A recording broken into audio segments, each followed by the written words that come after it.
Assalamualaikum warahmatullahi wabarakatuh. Nama saya Vika Ubamayada. Saya dari Prodi S1 Farmasi. Saya akan menjelaskan tentang metode identifikasi bakteri Vibrio cholera. Jadi, Vibrio cholera merupakan bakteri gram negatif anggota genus Vibrio. Vibrio cholera banyak ditemukan pada permukaan air yang telah terkontaminasi oleh tinja yang mengandung bakteri V. cholera. Nah, diagnosa V. cholera dilakukan dengan beberapa cara, diantaranya dengan metode molekuler menggunakan PCR atau dengan metode yang lainnya.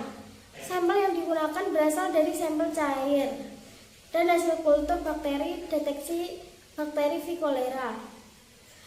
Vibrio cholera merupakan bakteri yang berbentuk batang bengkok seperti koma, gram negatif, tidak berspora, dan hidup secara aerob atau anaerob fakultatif.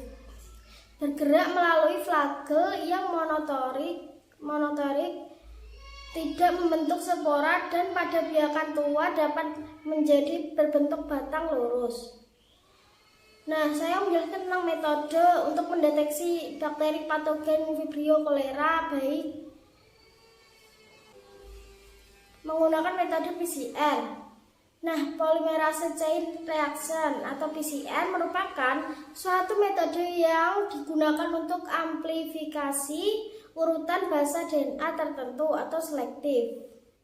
Pemeriksaan V. cholera dengan menggunakan metode PCR dan kemudian dikonfirmasikan dengan gel elektroforesis berhasil mendapatkan bahwa sampel tersebut merupakan mengandung bakteri V. cholera patogen karena positif mengandung gen CTX. Nah, gen CTX merupakan gen yang terdapat pada bakteri V. cholera patogen yang menghasilkan toksin kolera atau kolera toksin City. Toksin kolera sangat berperan dalam menyebabkan terjadinya diare.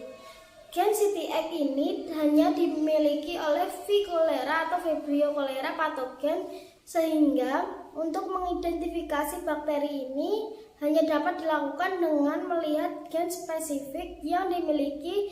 Gen spesifik tersebut dapat dilihat dengan pemeriksaan menggunakan metode PCR. Tidak semua bakteri V. cholera mempunyai gen CTX. Hanya bakteri V. cholera patogen yang mempunyai gen ini, yaitu V. cholera serogroup. Kelebihan metode deteksi V. cholera menggunakan metode PCR yaitu pada waktu yang diperlukan untuk proses pemeriksaan yaitu secara singkat. Metode PCR juga merupakan metode yang sensitif, spesifik bila dibandingkan dengan metode yang lainnya. Nah, metode baku emas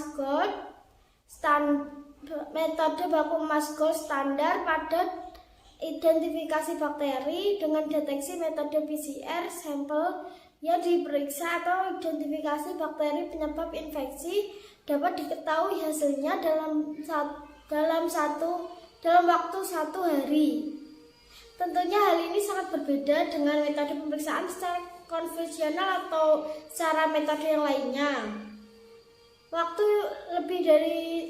Jika konvensional, waktunya melebihi dari 1 hari. Bila dibandingkan dengan metode konvensional lebih murah dan tidak memerlukan biaya banyak daripada metode PCR. Dari hasil review beberapa literatur metode identifikasi bakteri V. cholera menggunakan PCR multiplex merupakan metode paling efektif. PCR multiplex merupakan metode paling efektif dibandingkan dengan metode yang lain karena metode ini dapat mendeteksi bakteri Vibrio secara spesifik dan dalam jumlah yang kecil. Sekian dari saya, mohon maaf jika ada salah kata. Wassalamualaikum warahmatullahi wabarakatuh.